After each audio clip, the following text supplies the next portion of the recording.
He reported that most of the men he met there did not want just the light sex, but wanted what he called, quote, heavy sex, end quote. He stated that once the person was asleep, he did not feel quite so rushed or pressured with the person. He reported that he would fix a drink in which he would put approximately 5 sleeping pills, and this would keep the person asleep for approximately 8 hours. He stated he would stay with the person, staying awake for about 3/4 of the time, and then he would sleep with the person. Usually, he would masturbate 3 times during that period. He reported that he never injured anyone and never recalled attempting to strangle any of these men that he stayed with at the bathhouse. He stated that once he was in the room, he would have some conversation with the person, mix them a drink, and kiss them. The person would then get groggy, and the person would then fall asleep. He indicated that he would only experience an erection about 10% of the time when the person was in an awakened state. He reported that once the person fell asleep, he had complete control and could do what he wanted at his leisure. He did not have to entertain the person, and he felt that he could leave the room if he wanted to. He indicated that he had drugged 10 or 15 people before the management learned what he was doing. Subsequently, his membership was revoked. He then started using a local hotel room, and he stated that at this point, the bathhouse had been a much more controlled environment. Now, he's telling you that when they're in an awakened state, he can only do something 10% of the time. He could only get an erection 10% of the time. Did you ask him about the other times when they were asleep? Yeah, when they were asleep, he was able to get erections, and I think it's somewhere here in my notes, it was either 90 or 100% of the time. This has got to be done. Who are these people that died? You didn't see their relatives come in and testify because there was a guilty plea. You didn't hear the facts in great detail. I don't want you to forget it. I don't want you to forget who they are. Sometimes, and this is when I'm in my work, naturally I see people getting very concerned about a defendant. What's happened to a defendant? And because the victim is gone and dead, the victim isn't there to say, hey, what about me? What about me? Don't forget Stephen Twomey, who died in the Ambassador Hotel with the defendant. He encountered Mr. Twomey while he was waiting at a bus stop. He had already obtained his hotel room at the Ambassador, which he believes is located on 24th in Wisconsin. He'd gotten the room earlier with the plan that if he had encountered someone, he would take them there for the purpose of having sex with them. He had already purchased some sleeping pills, which he had at the room for the purpose of rendering anyone he brought back there helpless so he could have sex with them. He spoke with Twomey and asked him if he wanted to spend the night with him at the hotel room. Twomey agreed. Dahmer does not recall if he offered him money to come to the room or not. Upon arrival at the hotel, both Dahmer and Twomey got undressed and laid on the bed. At that time, they had what Mr. Dahmer called light sex. He described this as hugging, kissing, and mutual masturbation. After about an hour or two, Mr. Dahmer made a drink for Mr. Twomey, at which he put the sleeping pills. Mr. Twomey drank this, fell asleep, and Mr. Dahmer kept drinking and eventually fell asleep himself. Mr. Dahmer related that when he woke up, he was lying on top of Mr. Twomey, and Dahmer's forearms were visibly bruised. He saw that Mr. Twomey was obviously dead. He was bleeding from the head, and his chest was crushed in, and some of the bones were broken. He reports blacking out and waking up in the morning. Stephen was in bed on his back. Jeffrey recalls being on top of him.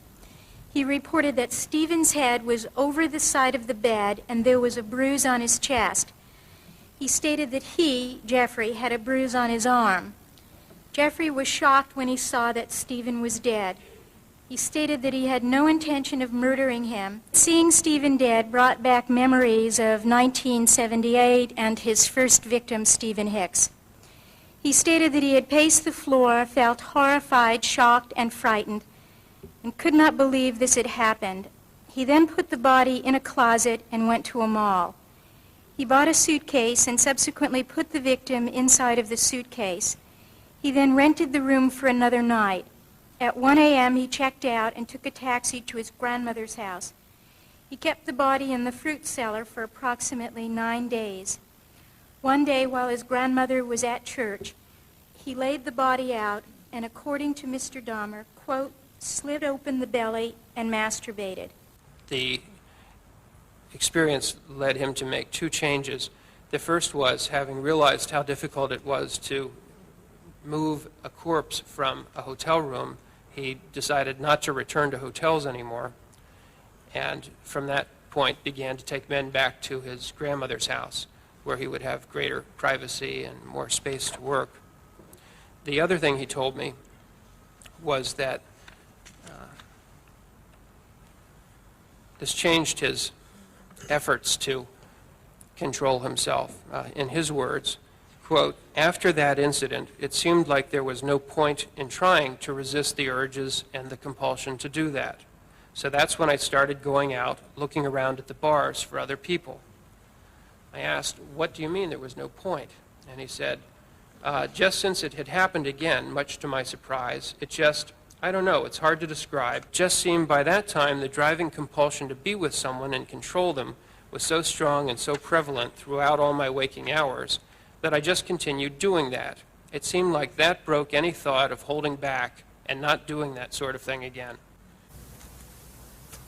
Don't forget Richard James Doxtator on that board. James Doxtator, age 15, picked up by the defendant, age 15.